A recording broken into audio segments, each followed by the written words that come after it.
Widely published book in human history reveals that we are created in the image of God. Throughout our human journey, each encounter is an opportunity to see the shared humanity in ourselves and others. Regardless of one's views on religion, each experience and each story weaves us together towards a common path. A path of transformation, a process of growth and understanding, a recognition that, at our core, we share a common destiny. What does the search for truth really mean in our lives? How can we find a sense of unity in a world so diverse and divided? As we reflect on these questions, we start to uncover a fundamental connection that binds us all beyond our differences. Welcome to Created in the Image of God, Building Vibrant Communities, with our host, Wade Franson. Tonight's episode is Female Future of Faith.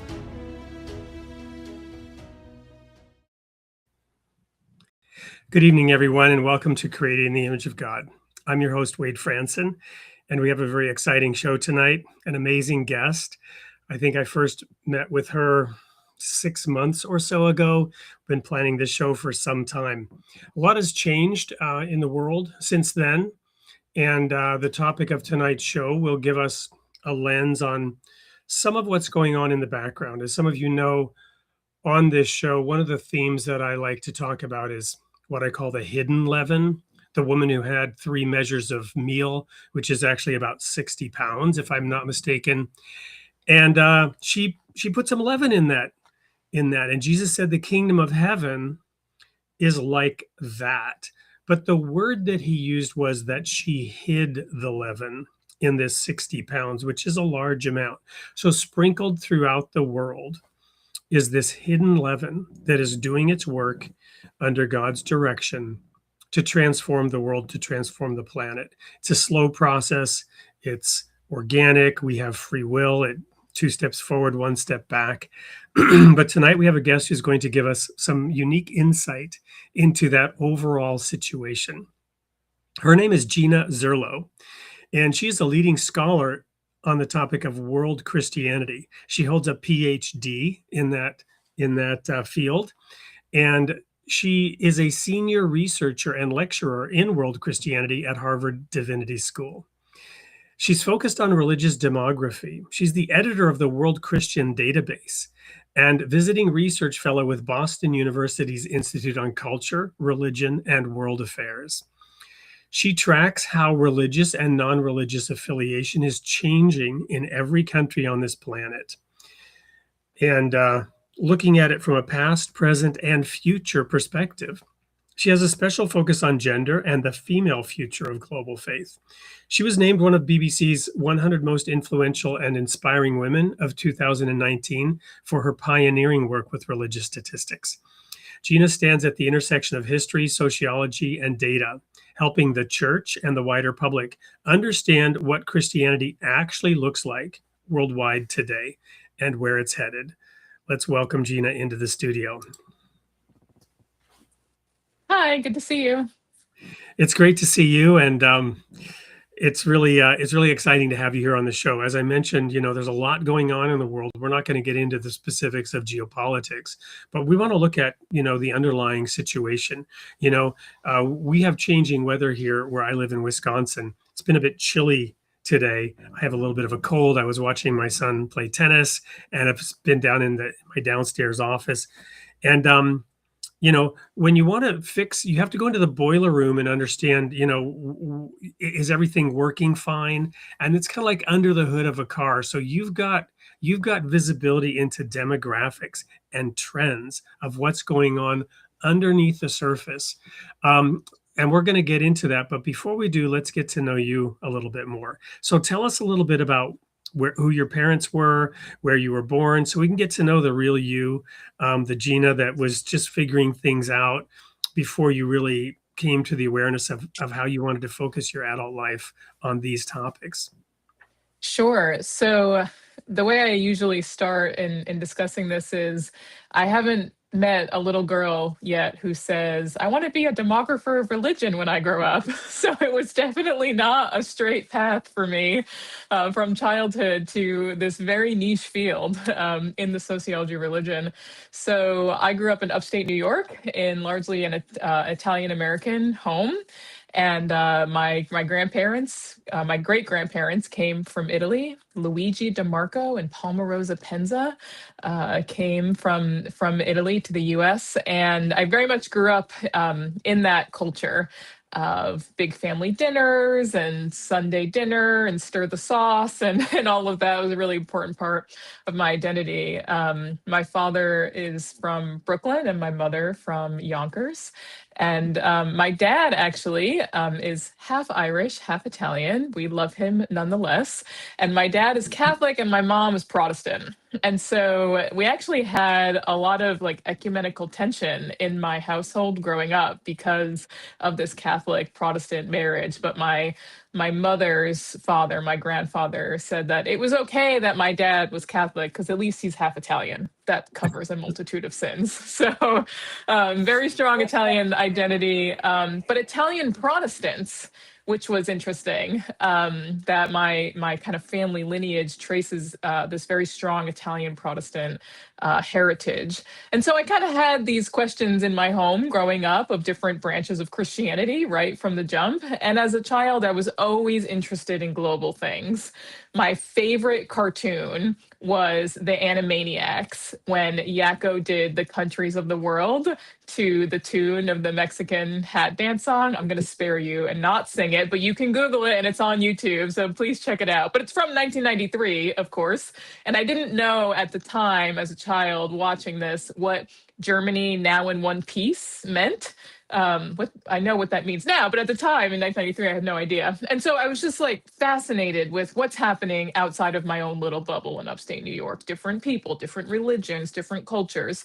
Um, and so all that kind of aside, I ended up going to undergrad for music, which did not at all really tap into these kind of global interests and these religious interests. I mean, in high school, I read the Bhagavad Gita for fun, and I was a part of Students for a Free Tibet and like all this kind of global stuff. And I ended up becoming a music major.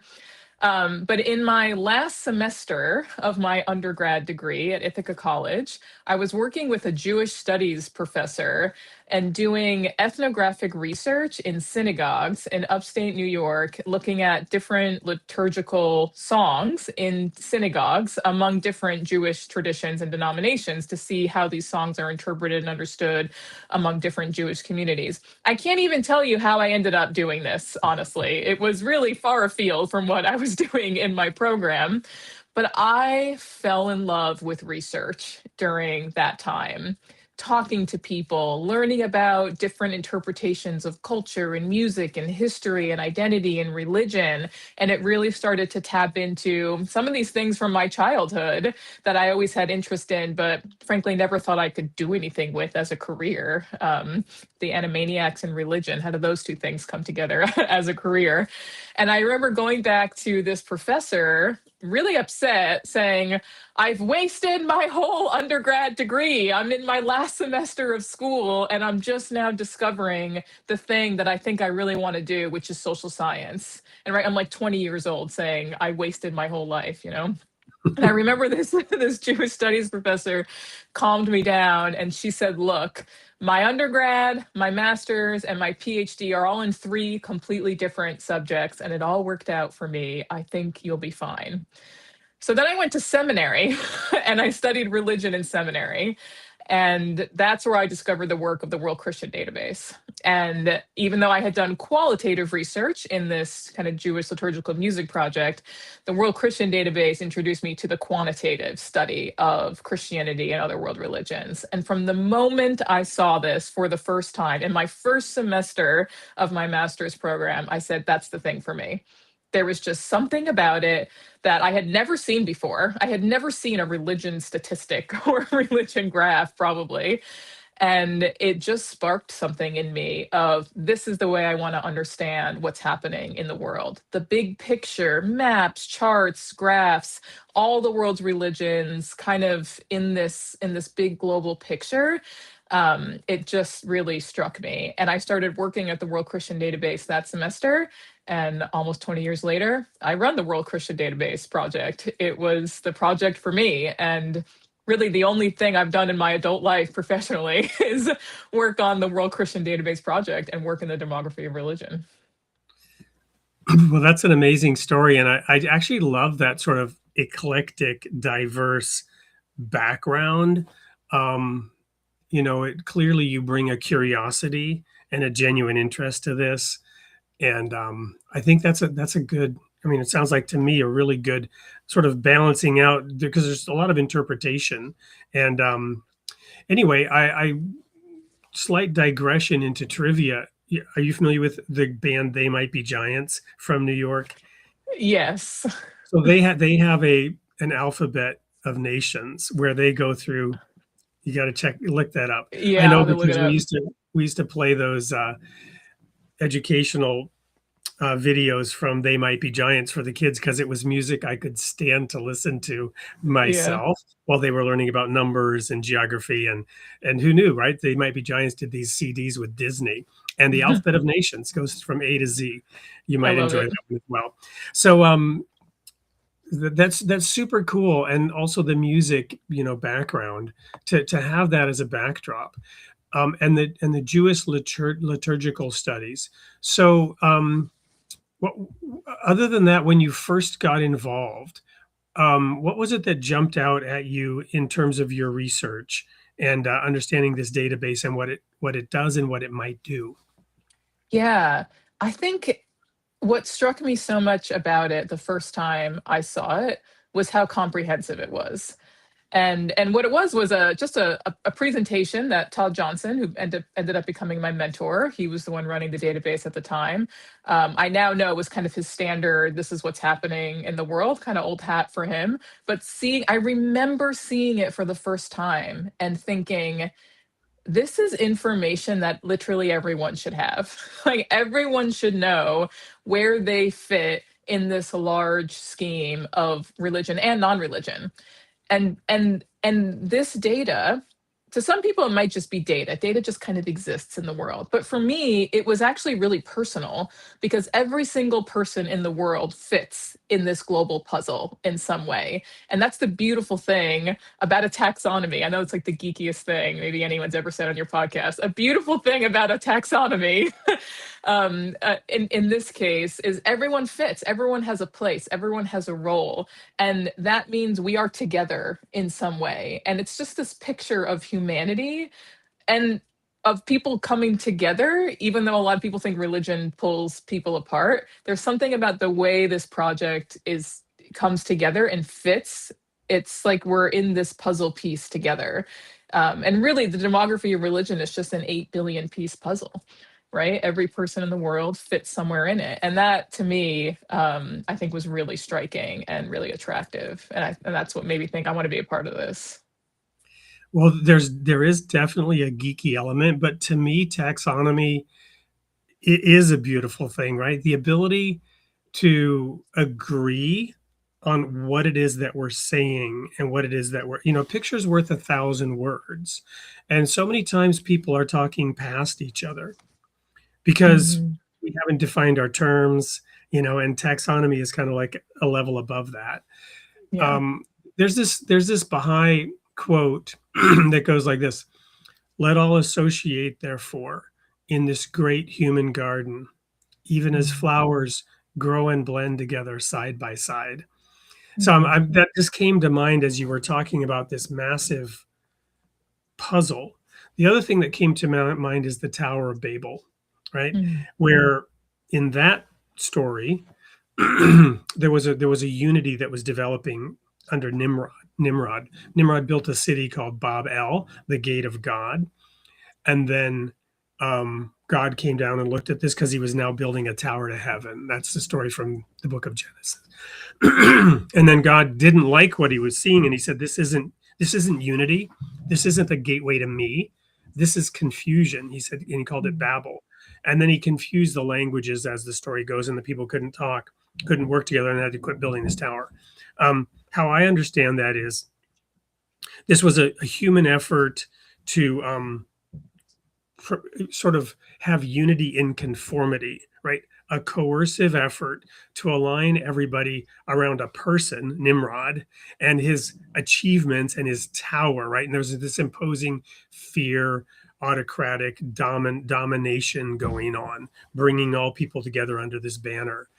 And so, obviously, you can interpret that in a number of different ways, but I've interpreted it to show that, that kind of unity isn't what we're looking for, but unity and diversity, unity that allows these different understandings and these different expressions, and yet nonetheless somehow still works towards an overall unity at a higher level. These are just some of my thoughts at the beginning of this. Do you see that at all? And when you talk about a taxonomy and a puzzle and everyone fitting in there somewhere? Yeah, a major theme of world Christianity studies is unity and diversity. And I think there is a such thing as world Christianity, defined as people who self identify as Christians, despite the huge diversity that exists within Christianity, the ethnic diversity, the linguistic diversity, the cultural diversity, the political context diversity, and so on and so forth. Some people may think, oh, these Christians, they all speak different languages and they read the Bible in different languages, and they, Christianity in one place looks really, really different than Christianity in another. This is like not unified in any way. I don't think so. I think there's actually something about people calling themselves Christians, even though that might mean something slightly different in different places, depending. But they're choosing to self-identify as Christ followers in some way, despite their differences. They're reading the same book, and they're living that out in their context. So that's why I think there is a such thing as world Christianity, as opposed to some people who prefer the plural, Christianities, as if there are all these different ones, like a very scholarly kind of debate. I actually really have very little patience for these kinds of scholarly debates. World Christianity exists as a whole of the people who call themselves Christians. That to me is what it is, and it's unity and diversity. And I think that's a really important message, especially for kind of our day and age and what's happening in the world. If we can, figure out a way to work together, know each other, support each other despite the diversity, that is a good thing. Well, one more question in this sort of opening segment before we go to a quick commercial break and then dive deeper. That is this idea of past, present, and future. Your own parents came from different traditions, which, go back a couple, 3 generations, and these people were condemning each other to hell over their differences.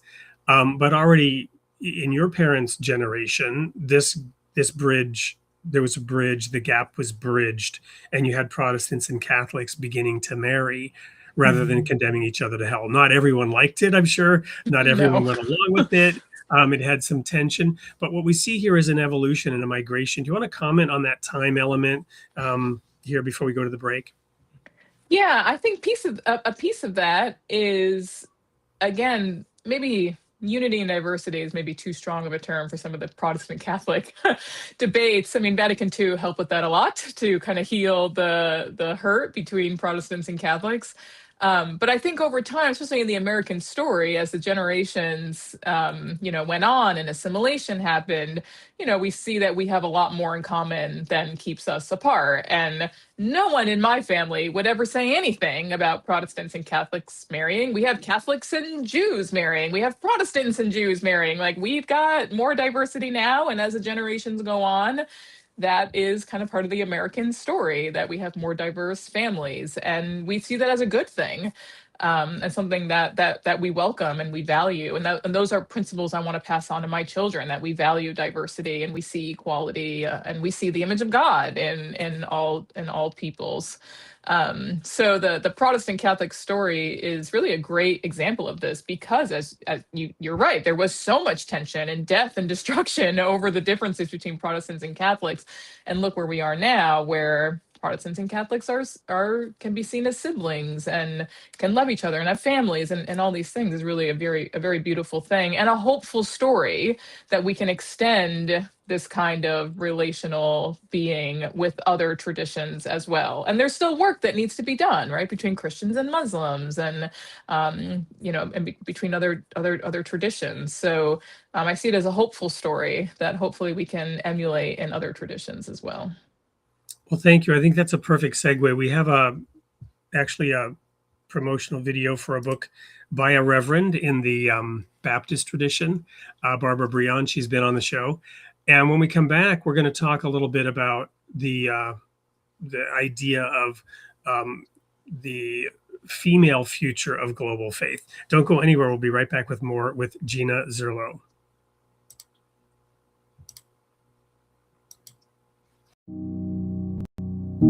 In a world where faith takes root and blossoms, comes a journey of growth like no other. Blooming for Christ, a captivating exploration of spirituality and the remarkable parallels between a plant's journey and our own. Just as a seed must germinate to become a thriving plant, our spiritual timeline begins with a single decision. Through the insightful words of Reverend Barbara Breon, this book takes you on a transformative quest. A journey of growth that echoes the stages of a plant's life. From the tender shoot of a young believer bravely facing the world, to the full bloom of faith experiences shared and cherished. As seeds of faith are sown, new believers are nurtured, and the cycle continues just as God intended. But the journey doesn't end there.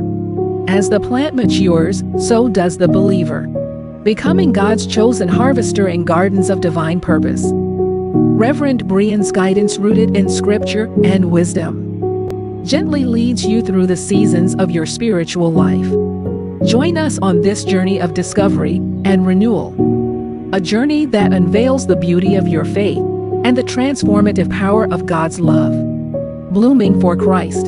Embrace your season of growth and let your faith bloom. Available now.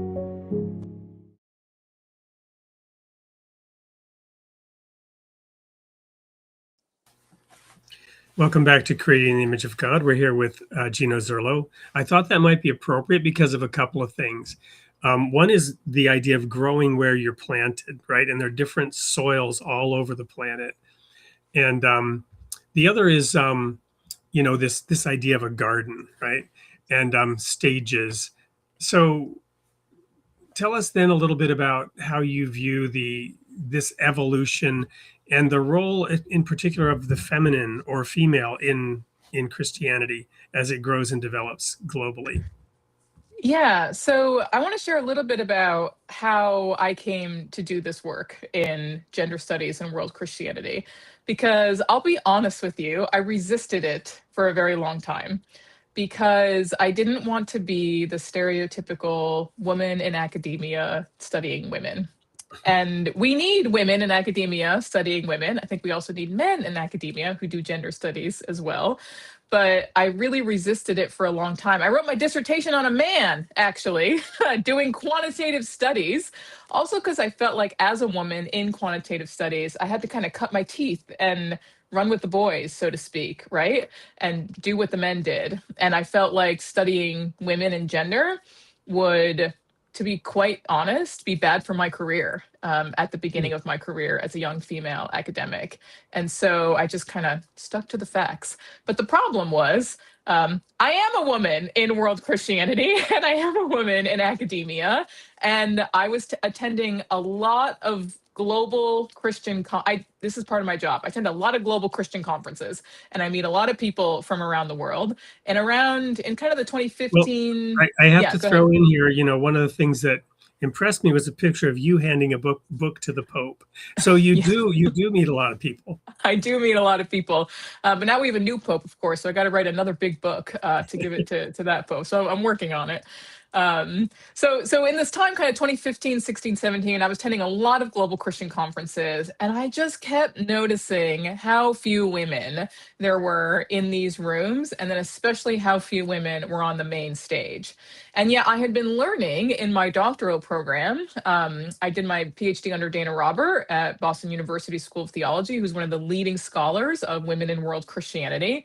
And I was learning from Dr. Robert that world Christianity is what she calls a women's movement, that these churches have always been full of women, and you cannot ignore the gendered realities of world Christianity. But here I am, consistently one of the only women in the room. And so this all came to a head at a meeting in Bogota, Colombia in 2018, where again, this dynamic was happening. And frankly, I got fed up, as a lot of women tend to do before they start to do something to enact changes. I got fed up and I said, where are the women in world Christianity? And why are they not in these rooms? So that's where I hatched this idea of the Women in World Christianity Project, to do the first ever global research of the percent Christian female of every denomination in every country of the world. Because I'm like a go big or go home type of person. If you can't do it in every denomination or in every country, I don't want to do it. And that's also just the structure of the World Christian Database. No That's why it has to be congregation that left way. behind. You got it. You got it.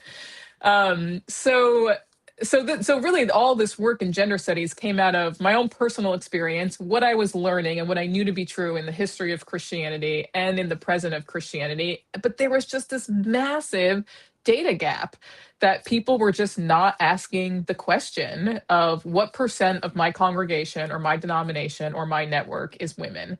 And that's a basic fundamental demographic characteristic that we should know. And so doing this research really revealed the massive data gap, but that it is true that world Christianity is majority female. And I'm going to go out on a limb and say, I don't think there'd be a such thing as world Christianity if not for women. But that does not get told. That story does not get told the way that it should. Wow. Thank you so much for sharing that. So, quick question, and I've seen this already come through in the chat about denominations and the fragmentation. And I don't know if it was you that gave me the statistic a few months ago, but I'll invite you to share if you have a current number. How many denominations are they, and how is that classified? Yeah, so like any good social scientist, I have to say, it depends on your definition. Right. The definition of the World Christian Database is that a denomination is counted by country. So if you are, say, whatever, American Baptist in the United States is counted as a denomination. If American Baptists found an American Baptist church in Zambia, that counts as another denomination. So there's many different American Baptist denominations by country. So we estimate there's around 40,000 denominations in the world. Most of those are Protestants. A lot of those are Pentecostals. And because these traditions tend to split off from each other, whether it's a theological disagreement or over race or something else. So Protestants, Independents, Pentecostals, Evangelicals tend to break away and start new churches, unlike Catholics and Orthodox, which have a different kind of ecclesiastical structure. So a large majority of those are Protestants and Pentecostals. So globally then, there are not, if I'm understanding this correctly, there are not different Catholic denominations by definition. Generally not. Generally not. There are some exceptions. There's been a few Catholic breakaway groups. There's also Eastern Rite and, the Blind Rite, but generally not. Wow, that's helpful for me to understand that statistic and what it means. The other question I have regarding that is what constitutes Christianity versus a sect versus a cult, and how is that determined in your database? Yeah, so because this is a social science project, we're using the gold standard of self-identification. If you call yourself a Christian, I count you as a Christian. Likewise, if you call yourself a Buddhist or you call yourself a Muslim or whatever you call yourself is what you are counted as. I'm not going to make a theological distinction whether you are or you aren't. That's not my job. My job is to track self-identification. And self-identification can be you check a box on a census or on a survey that you are something, or self-identification can be via your membership in a religious organization. So if you are a member of the Roman Catholic Church, that is a form of self-identification as well. So Messianic Jews would be considered Christians. Would they also be considered Jews by, is that a thorny Why one? do you have to pick one of the hardest ones right off the bat, Wade? Come on. Because I'm a geek and I'm fascinated by this. Perfect. Well, I mean, of course, Judaism is different because it's both a religion and an ethnicity. Yep. And in the World Christian Database, we track religion and ethnicity. So you have Jews in the world who are ethnically Jewish and Christian, and that would be kind of your Messianic Jewish. And then you, of course, have Jews who are ethnically Jewish and just Jewish religiously. So we track both in the World Christian Database, but Messianic Jews would be counted religiously as Christians, but ethnically as Jews. The other reason for that question is, I don't know if we ever talked about this, but I was a minister in something called the Worldwide Church of God. And I sort of explained who and what we were as being Messianic Jews in reverse. We weren't Jewish by ethnicity, but we kept the Jewish holy days. We kept the Jewish Sabbath, right? Yeah. So we kind of went backwards to grab a hold of pieces of the law of Moses, which we felt were still valid. So, but we would have definitely identified as Christians, though, again, by some of those litmus tests, they might have considered us not Christians because of certain other beliefs that we had. So Right. really pleased to understand a little bit more about your work and how you would view this as, one big gigantic puzzle that does have this basic unity by self-declared desire to be part of the body of Christ, if you will. Mm-hmm. So then how much time, energy was spent on taking it to that step of identifying the percentage of women in all these denominations and congregations? Is that an ongoing project? Have you reached a plateau? 80-20 rule? How are you doing with that? Yeah, so in the first round of research, we did add the variable of percent Christian female to the World Christian Database. So you can go in and what percent of the United Methodists in Zimbabwe are women? We can answer that question. But we were missing a lot of data. And so we had to create kind of global averages or regional averages and paint with a broad brush because there just wasn't enough data available to get that level of detail. But because it's a variable in the World Christian Database, whenever we do denominational research or we do census data collection, we are constantly updating that variable. But where I took it from there, which again is something I resisted. Maybe I should learn my lesson of the things you resist end up being the things you should be doing. I don't know, maybe something biblical in there too. But I resisted doing studies of women in leadership because again, when you dive into the lit review of who's talking about women in world Christianity, the number one thing that comes up is the leadership question. Where can women be ordained? Where can they be pastors, et cetera, et cetera? And my student research assistants who were working with me on this kept saying, Dr. Zurlo, we can't find any data that you're looking for, but we're finding all this stuff about leadership. Are you sure you don't want to study leadership? And for years I said, no, we're not studying leadership. Everyone's studying leadership. And then we finished what we could with the data stuff. And I said, okay, let's do the leadership question now, because that was the number one thing people were asking. And as a researcher, if I get asked the same thing over and over again that I don't have an answer to, eventually I got to find you an answer. So the next round of research was on where can women serve as pastors in these denominations and where can they serve on other kinds of decision-making bodies. And so I did some research and the results are published in an article in the Review of Religious Research that showed where are women allowed to be pastors and where they are allowed to be in decision-making bodies, not necessarily where they are. That would be really difficult to know exactly where women are serving.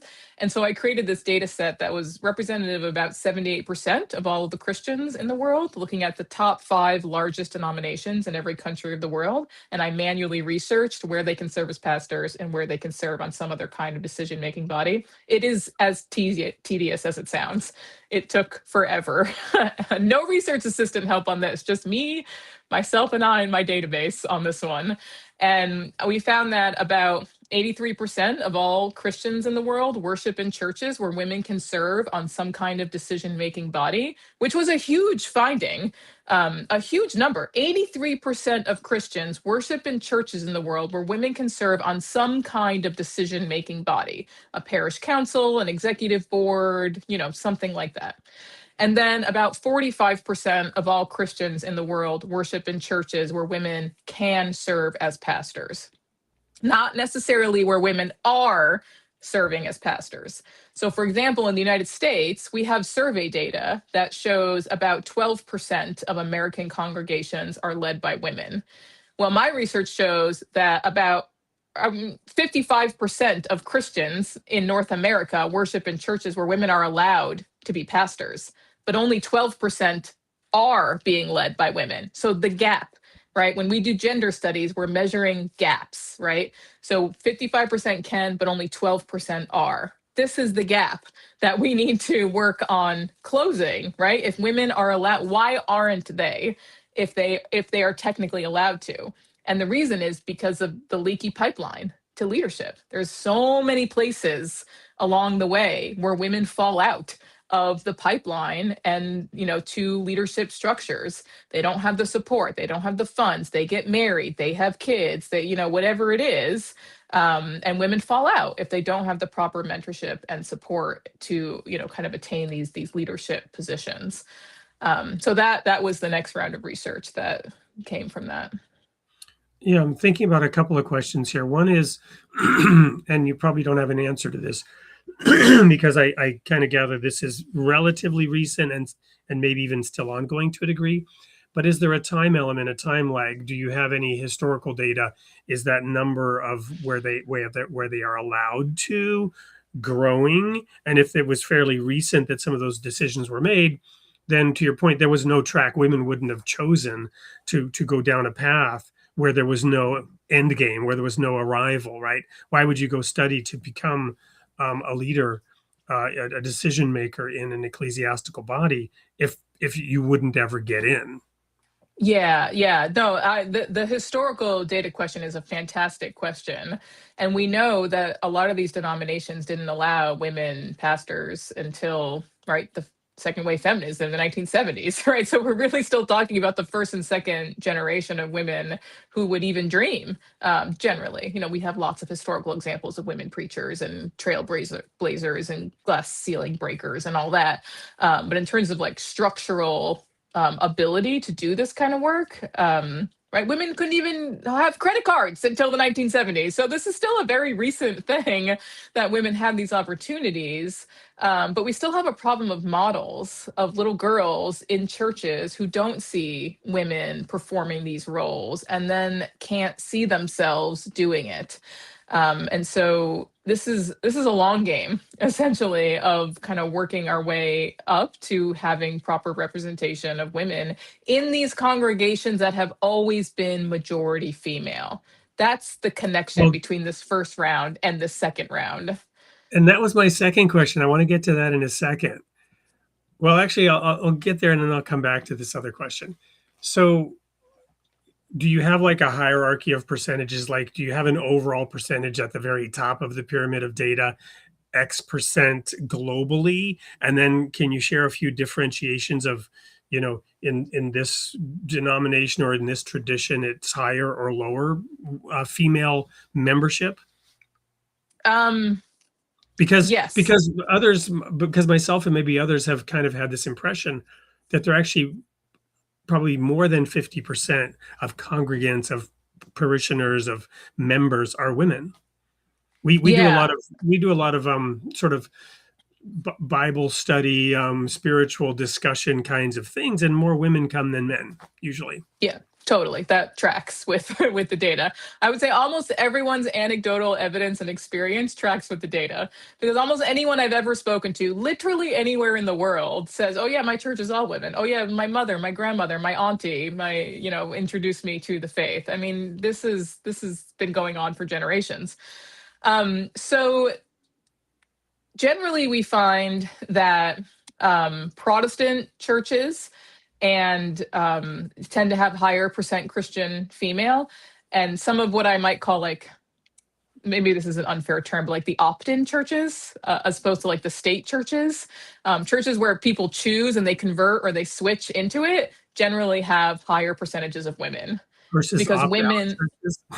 well, versus stay in churches, versus I was born into this church, Right. like I was born in the Catholic Church, I was born in the Orthodox Church, and then people who convert or switch to evangelical or Pentecostal or Protestant churches, you tend to see a higher percent Christian female in those, because generally women are more likely overall to switch religions than men.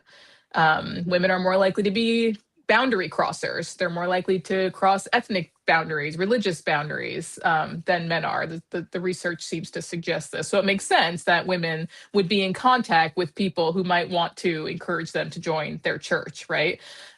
Or there's just something in this other tradition that they're lacking from this tradition, maybe specifically to women. Like our church allows women's ordination, or our church provides opportunities for women. Could be something like that. One of the highest ones tends to be Jehovah's Witnesses, actually.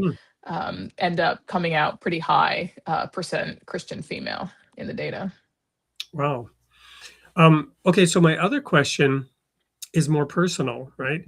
As we think about a trend of more women in leadership, in decision-making capacities within religions, I want to dig a little bit deeper into what you've shared about your own journey and the resistance of being that woman, or that kind of a data researcher, or that kind of, whatever, on the topic of women in religion, women in leadership.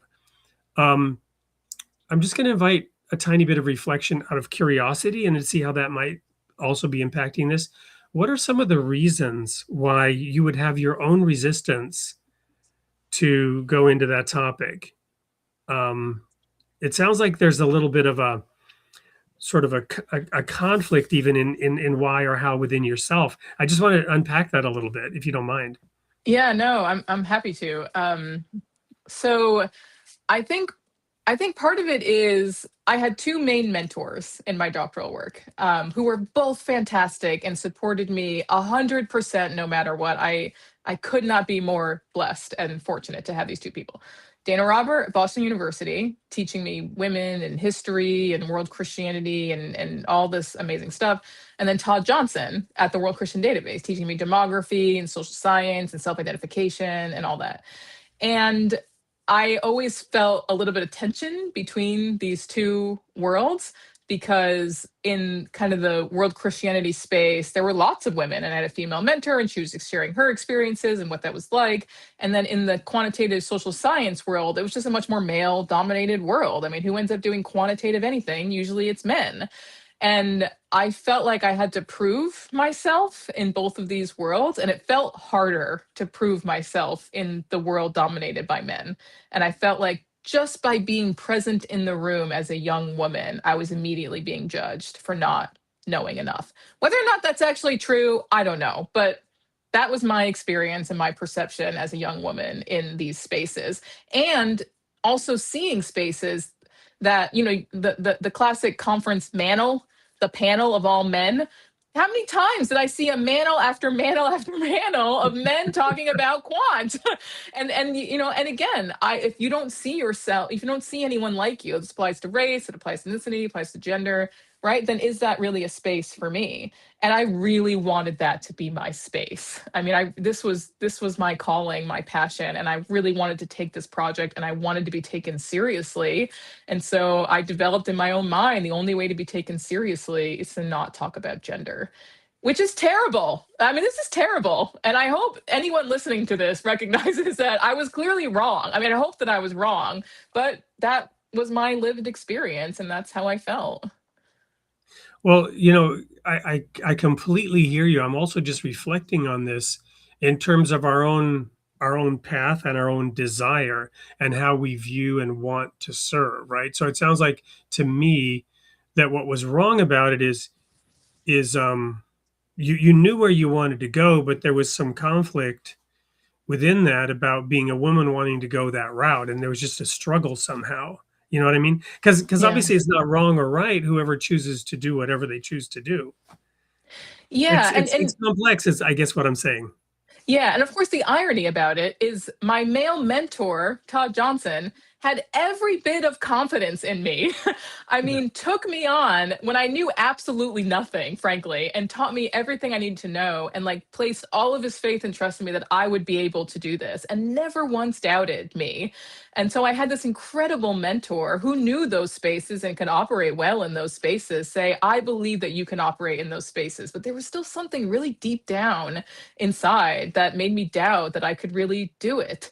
Um, so it took many years, really many years, to do the PhD, to get my name out there, to really have the confidence that I have now to say, no, I do belong in this space. I do know this. I mean, the work that I do at the World Christian Database, there's like two people in the world who do what we do at the World Christian Database, and I feel really confident in it now. But it took a long time for me to get there.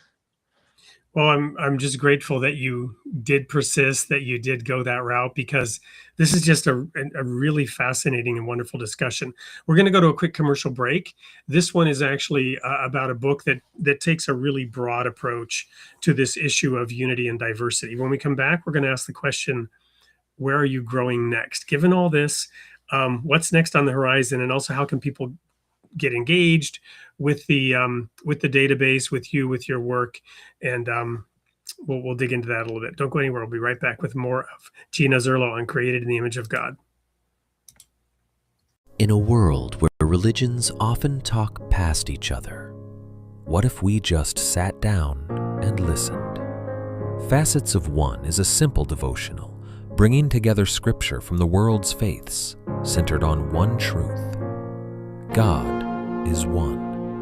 From the Bible to the Quran, from Krishna to Christ, each voice speaks in turn, without argument, without division. You don't have to agree on everything. Just be willing to pray, to listen, and to come together.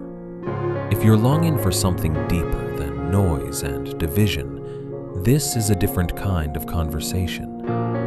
Facets of One. Many voices, one God. Will you start a circle?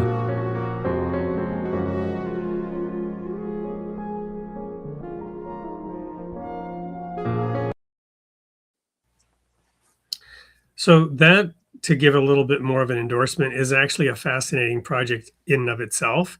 There are right now are launching around the nation groups of people who are coming together to just read these quotes from different traditions on 9 key topics, that there is just one God. It actually takes the Shema, Hear, O Israel, the Lord thy God, the Lord is one. And it asks, is that unique? And the thought was it probably was somewhat unique. It turns out it's really not that unique if you take a little bit of a broader view. Even something like the Tao, right, has something very almost eerily similar to that in it.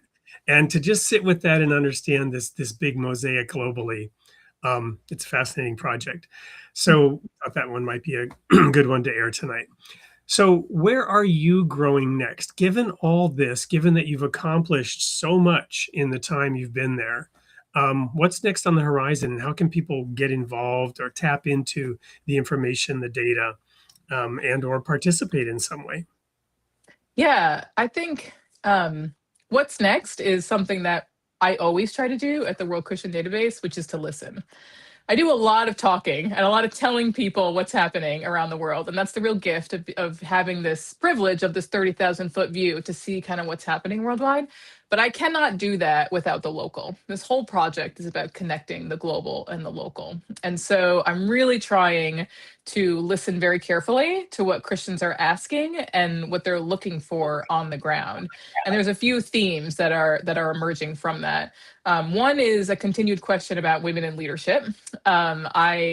I was with some women in Fiji a couple years ago, sharing my work on women in world Christianity and women in leadership. And all these women happened to be ordained in their denominations. And they said, okay, that's all fine and good that you figured out where we can be pastors, but we know that already.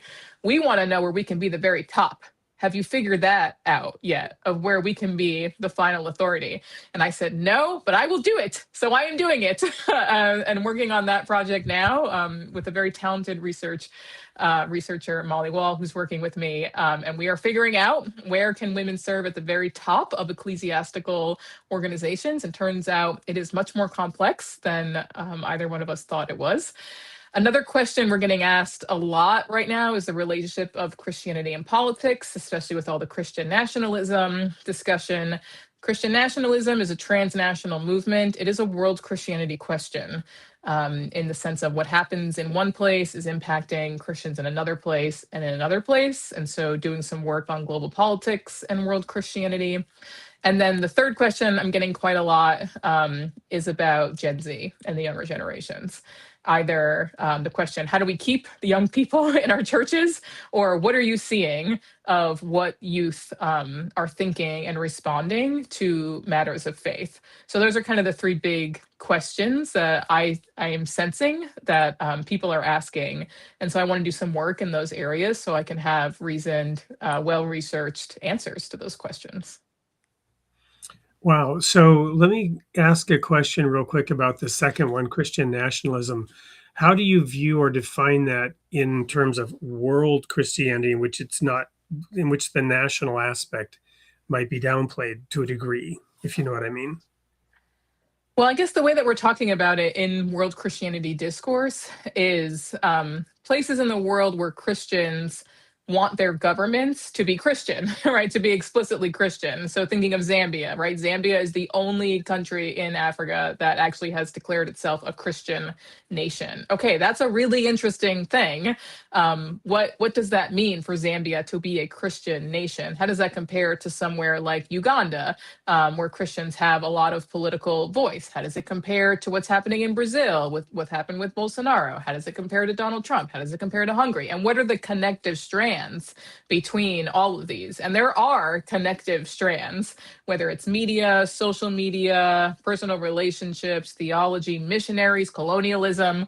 There are connective strands that are happening here. So that's the world Christianity discourse as it relates to the Christian nationalism question, is kind of the interaction between all these and where these ideas come from and how they move worldwide. Wow, thank you. So one thing that comes to mind, this is a big tangent. Years ago, we learned about this term ISIS, right? The Islamic State.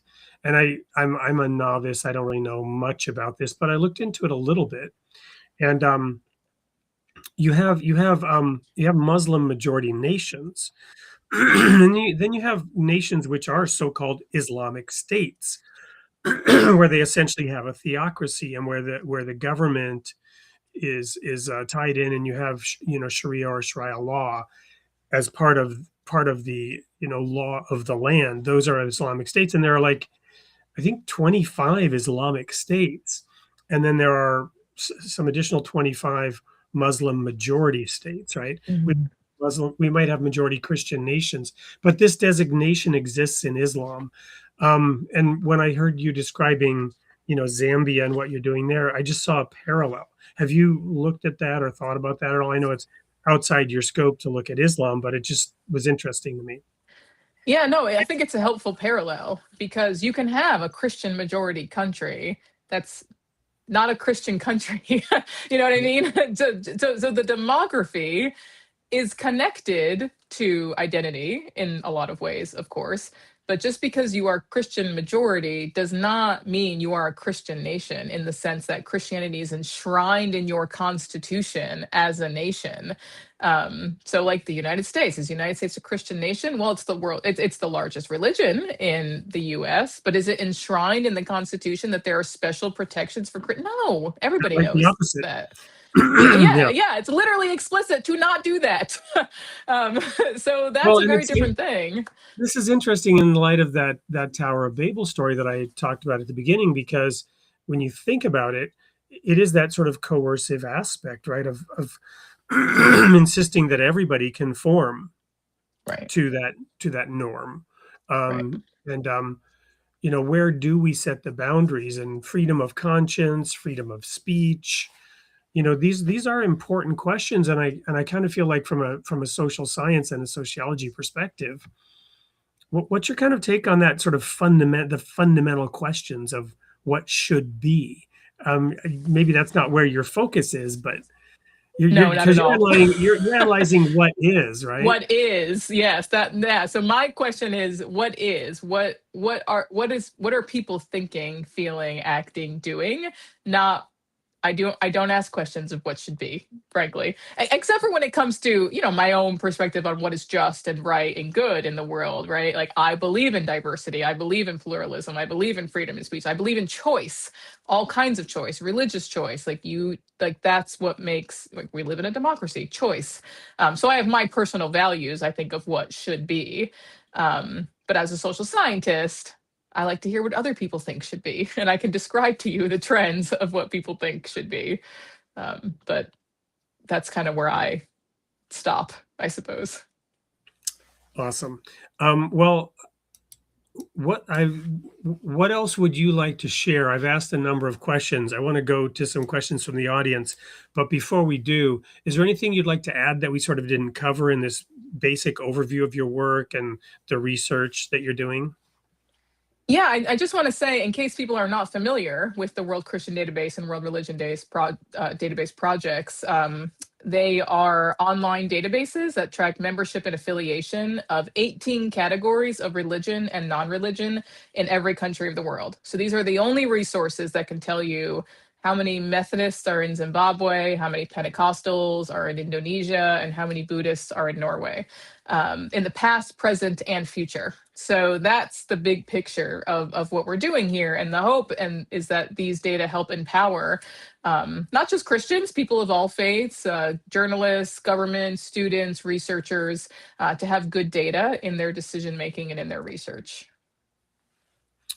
Awesome. So I think one question that we didn't really cover perhaps enough of is this whole trend timeline. So some of your work is more recent, but what are some of the demographic data changes over time that the database of world religions has been tracking or reporting on? And when was it started? Yeah, so the World Christian Database project started in the 1960s, actually by a British missionary living in Nairobi, Kenya, when he saw these incredible changes happening in African religion and African Christianity in particular, where African-led Christian movements were breaking away from the mission-founded churches and starting what we now call African independent Christianity. And so we started to quantify these new movements. And that's really at the core of who we are at the database. It's tracking new movements. And one of the biggest trends that really serves as the foundation of world Christianity studies as a whole is what we call the demographic shift of Christianity to the global south. So in the year 1900, only 18% of all Christians lived in Asia, Africa, Latin America, and Oceania. But today, 69% of all Christians live in the global south. And by the year 2075, it could be 83% of all Christians live in Asia, Africa, Latin America, and Oceania. That is a massive change in the world's largest religion. And that's why World Christianity Studies exists. What does it mean that Christianity is now majority global south? What new histories do we need to uncover? What new languages should we be operating in? What new stories need to be told? Fascinating. And is that partially due to not only perhaps a lot of growth, but also maybe shrinking participation in some of the northern climates? Yes, so it's a Europe and America. combination. Yeah, it's a combination of religious decline, Christian decline in Europe and North America. It's the product of colonialism and mission to Asia and Africa, and also the result of a massive population boom in Africa. So you had many people in sub-Saharan Africa become Christians and then had large families. And so now we have Africa, which grew from 9% Christian to 49% Christian over the 20th century, where the average age of Christians is 19 years old. So, and this is the demographic center. Africa has the most Christians of any continent in the world now. So a lot of questions about the future of world Christianity through the lens of sub-Saharan Africa. Do you do any research on the impact of the religion in those nations, those cultures, economies, or is that beyond the scope? So really my demographic work is the descriptive work and providing that big picture context. But there are so many fantastically talented world Christianity scholars and scholars of African Christianity who get more into those details of people who know the Nigerian situation really well or know the Democratic Republic of the Congo really well, who can answer those questions better than I can, and who've done really deep research into the impact of Christianity in these places. So I think other scholars who do more historical, ethnographic, kind of political science work are better suited to answer those questions than I am. Certainly a rich field of study. So looking over the questions that came in from the audience, some of them, we've answered. I brought up that one about branches, and somebody commented on the picture of the Pope. There's a picture you can show your grandkids for some bragging rights. I will. And I think right around the time we were about to get to this question, how many branches don't allow women to preach or become pastors? So I think we answered that, unless you have anything else to say about that one. One thing I do want to say actually about the women preachers is there's so much gray area in this. So it's actually, it's hard to say, oh, this church does and this church doesn't. So if you look at like the Anglican Communion, every diocese of the Anglican Communion has a different stance on whether women can be priests, bishops, or archbishops. So you can't make a blanket statement about the whole Anglican Communion. You can't even make a statement about Anglicanism in Australia, because the Sydney diocese doesn't allow women priests, but the other dioceses do. So there's a lot of nuance that needs to happen when you talk about the women in leadership question. This was another follow-up question. Ask if there are certain countries who have a higher percent of women leaders in the church. That's a hard question because Catholics and Orthodox don't have women priests. And so it's hard to answer it by country, because it's really the ecclesiastical tradition that leads the answer to this question. So you might think that the global north would have more women leaders. Oh, they're more progressive, or like Western values, feminism, whatever. But actually, the global south has a higher propensity for women leaders than the global north does. And it's because of differences in ecclesiology. So it's not really country specific, it's more church specific. This one, unfortunately, I'm not sure. I'm inviting Cut there 74 to reiterate this question. Yeah, it is. What do you contribute that to? But I can't remember the context of where this question came in. But if you want to throw that back in the chat, we can maybe get to it.